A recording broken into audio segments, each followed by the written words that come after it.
کہ جب میں دوبارہ پیدا کروں گا تو اتنا لمبا پروسیس نہیں ہوگا، بلکہ فَإِذَا هُمْ قِيَامٌ يَنظُرُونَ، ایک دوسرا سور پھونکا جائے گا، اچانک یہ سارے کے سارے ان کے ذرات جہاں جہاں دنیا میں گئے ہیں یہ جڑ کے انسان بن کے ہمارے سامنے کھڑے ہوئے ہوں گے، چند سیکنڈوں کے اندر یہ کام ہوگا.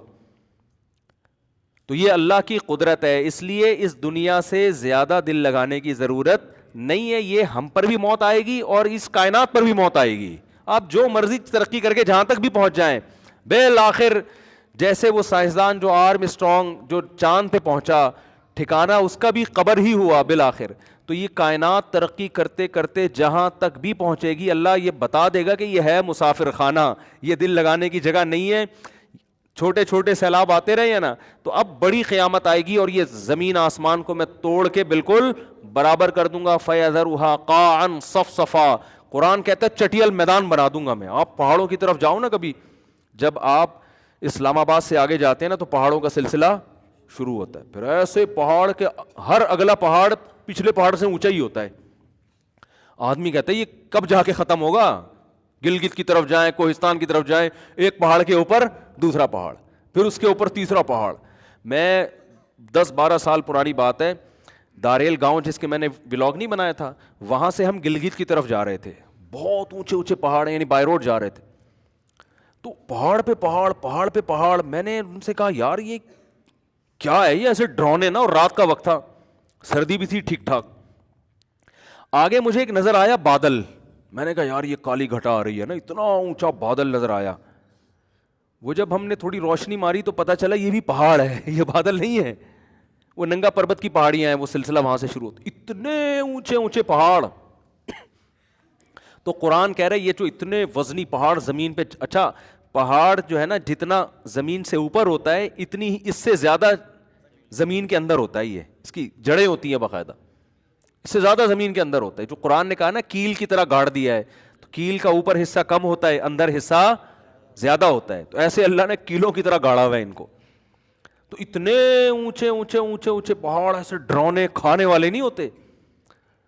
تو قرآن کیا کہہ رہا ہے، ایک زوردار آواز ہوگی اور یہ سارے. تو سوچو وہ پاور کتنی، آواز سے کسی چیز کو توڑنا پھوڑنا آسان. آپ جتنا زور سے چیخیں، آپ جتنا گلا پھاڑ کے بات کریں، شیشہ نہیں ٹوٹے گا اس سے. آپ جائیں نا کسی شیشے کے پاس جا کے ہاں ہو کرتے رہے، معمولی سا کانچ بھی نہیں ٹوٹے گا، آپ کا گلا پھٹ جائے گا. ٹھیک ہے نا. بیوی پریشان ہو جائے گی، کیا ہو رہا ہے بھائی تجھے، چیزیں نہیں ٹوٹیں گی. آپ کی بیگم بھی چیختی ہوں گی، کبھی ٹوٹا کچھ؟ سبھی چیختے ہیں آج کل، مرد بھی چیختے ہیں، عورتیں بھی چیختی ہیں، بچے بھی چیختے ہیں.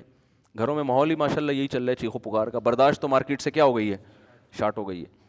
تو لیکن اٹھا کے توڑنا پڑتا ہے غصے میں. ایسا نہیں ہوتا کہ آپ کے چیخنے سے گلاس خود ہی غصے میں ٹوٹ گیا، ابے یار یہ کیا ہو گیا، تو بہت غصہ آ رہا ہے آج، تو صاحب کو بہت زیادہ غصہ آ رہا ہے. لیکن آپ اس فرشتے کی طاقت اور پاور کو سوچیں کہ جو آواز لگائے گا. ہم پڑھتے ہیں نا کہ فرشتے نے آواز ماری اور قوم سمود کے کلیجے پھٹ گئے. تو اللہ کہتے ہیں یہ تو ایک قوم کے کلیجے پھٹے ہیں. ایسی زوردار فرشتے کی آواز ہوگی کہ یہ اتنے بڑے بڑے ماؤنٹ ایورسٹ کی پہاڑیاں، کیٹو کی پہاڑیاں ایسے دھماکے سے پھٹیں گی یہ. اور فَيَذَرُهَا قَاعًا صَفْصَفًا لَا تَرَىٰ فِيهَا عِوَجًا وَلَا أَمْتًا. ایسے زمین کو اللہ ہموار کر کے چٹیل بنا دے گا، اتنی بڑی تباہی آئے گی. تو اللہ کی قدرت تو بھائی ابھی ہم نے دیکھی ہے نہیں. تو اللہ کہتا ہے یہ اتنی زیادہ فری کرانے کی چیز نہیں ہے دنیا، جتنا تم نے، ہم لوگوں نے بہت زیادہ لفٹ کرایا ہوا ہے دنیا کو. دیکھو جب کوئی آدمی آئے جس کی ویلیو زیادہ نہ ہو اور کوئی بہت بڑا آفیسر اس کو لے کے اپنے ساتھ گھومنا شروع کر دے. مثال کو کوئی بلڈر آیا، اور وہ بلڈر کیا ہے، آپ خود بہت بڑے بلڈر تھے، بڑے بڑے پروجیکٹ چل رہے ہیں، ابھی بینک پلازا آپ نے بنایا، اور جناب وہ اسلام آباد میں بڑی بڑی بلڈنگیں آپ بنا رہے ہو. اتنے میں ایک شخص آیا جو چھوٹے چھوٹے مکان بناتا ہے، ٹھیک ہے نا. وہ بھی بلڈر ہے ظاہر ہے بیچارہ، وہ 2 کمروں کے پروجیکٹ لیتا ہے اور 10 سال میں وہ بناتا ہے بیچارہ. اب بڑا بلڈر آیا، اس چھوٹے بلڈر، اس کو نہیں پتا یہ بلڈر چھوٹا ہے، اس کو بڑا پروٹوکول ہے، سر آپ مجھے بھی مشورہ دیجیے، سر آپ بتائیے چائے پیئیں گے کیا پیئیں گے، بیٹھے گے. وہ سمجھ رہا ہے کہ یہ بہت بڑی فلم ہے. تو لوگ کہیں گے بھائی تو اس کو کچھ ضرورت سے زیادہ ہی لفٹ کرا رہا ہے، یہ اتنا لفٹ کے قابل. بولتے ہیں نا ایسے موقع پہ، ابے بھائی تو کیوں اس کے پھلترو کی طرح چپکایا ہوا تو نے اس کو، اتنا ٹھیک ہے چائے پی لو, مسلمان ہے, انسان ہے, اتنی بڑی فلم نہیں ہے جتنی آپ اس کو سمجھ رہے ہو. ہم ہر موقع پہ یہ الفاظ استعمال کرتے ہیں, بھائی تو اتنا کیوں اس کو. ہمارے ایک جاننے والے تھے, انہوں نے ایک دوست کو اپنے ساتھ چپکا لیا, گھر بھی لے کر آ رہے ہیں, چائے بھی پلا رہے ہیں. ان کے گھر والے بیزار ہو گئے, یار تو جب بھی آتا ہے پھلترو کی طرح اس کو لے کر آتا ہے گھر میں, اور سب گھر والے ریزرو ہو جاتے تھے نا یہ کہ جی ان کے گیسٹ بیٹھے ہوئے.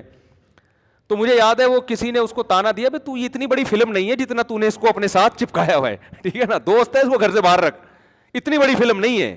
یا تو اس نے تیرے لیے جان قربان کی ہوتی ہے, تیرے بزنس کو رن کیا ہوتا ہے, ویسے ہی گٹر کے ڈھکن پہ بیٹھے ہوئے تھے, اتفاق سے دوستی ہو گئی, تو وہ گٹر کے ڈھکن پہ ملا کرو, وہیں چائے پلا کے پتلی گلی سے رخصت کر دیا کرو.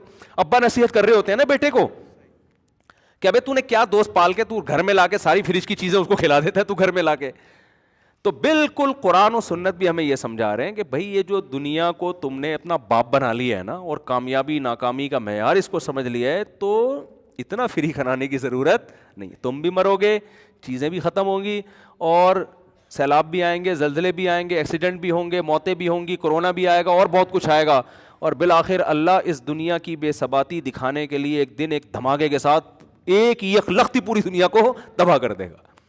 بالکل ساری انسان کی جو آسمانوں کی بلندیوں پر پہنچی ہوئی ترقی وہ دھڑام سے ایک دھماکے کے ساتھ نیچے آ کے ختم ہوگی. جیسے ورلڈ ٹریڈ سینٹر گر گیا تھا نا, اسی طرح پوری زمین کو اللہ ہلاک کر دے گا. تو اصل بار بار قرآن بتانا چاہ رہے اصل کیا ہے, آخرت. تو مرنے سے پہلے یہ سمجھ میں آ جائے عقل مندی کی بات ہے. نہیں سمجھ میں آ رہا تو مرنے کے بعد سمجھ میں تو آئے گا مگر فائدہ نہیں ہوگا. ایک بوڑھے آدمی کو کسی نے, ان کو خشک میوہ کھانے کا بہت شوق تھا نا, خشک میوہ کھانے کا بہت شوق تھا, لیکن پیسے نہیں تھے, بیچارہ غریب آدمی تھا. تو پیسہ اکثر لوگوں کے پاس بڑھاپے میں آتا ہے ٹھیک ہے نا. جب بوڑھے ہو گئے, دانت ختم ہو گئے, تو اللہ نے پیسہ دیا, تو اب وہ کہہ رہا ہے یار جب دانت تھے تو بادام خریدنے کے پیسے نہیں تھے, اب بادام تو آئے ہیں لیکن چبانے کے لیے منہ میں دانت ہے نہیں. تو جب مرنے لگو گے نا میرے بھائی تو سب کچھ سمجھ میں آ جائے گا. لیکن انسان کہے گا, اللہ کہیں گے کہ جب تک میں نے دکھایا نہیں تھا توبہ کا موقع تھا, اب دکھا تو دیا ہے, ایمان تو لے آؤ گے سب, لیکن اب عمل کا موقع ختم ہو گیا ہے. تو اللہ اس وقت سے پہلے ہمیں سدھر, عقل مندی کی بات ہے. نہیں سمجھ میں آ رہا تو مرنے کے بعد سمجھ میں تو آئے گا مگر فائدہ نہیں ہوگا. ایک بوڑھے آدمی کو کسی نے, ان کو خشک میوہ کھانے کا بہت شوق تھا نا, خشک میوہ کھانے کا بہت شوق تھا, لیکن پیسے نہیں تھے, بیچارہ غریب آدمی تھا. تو پیسہ اکثر لوگوں کے پاس بڑھاپے میں آتا ہے ٹھیک ہے نا. جب بوڑھے ہو گئے, دانت ختم ہو گئے, تو اللہ نے پیسہ دیا, تو اب وہ کہہ رہا ہے یار جب دانت تھے تو بادام خریدنے کے پیسے نہیں تھے, اب بادام تو آئے ہیں لیکن چبانے کے لیے منہ میں دانت ہے نہیں. تو جب مرنے لگو گے نا میرے بھائی تو سب کچھ سمجھ میں آ جائے گا. لیکن انسان کہے گا, اللہ کہیں گے کہ جب تک میں نے دکھایا نہیں تھا توبہ کا موقع تھا, اب دکھا تو دیا ہے, ایمان تو لے آؤ گے سب, لیکن اب عمل کا موقع ختم ہو گیا ہے. تو اللہ اس وقت سے پہلے ہمیں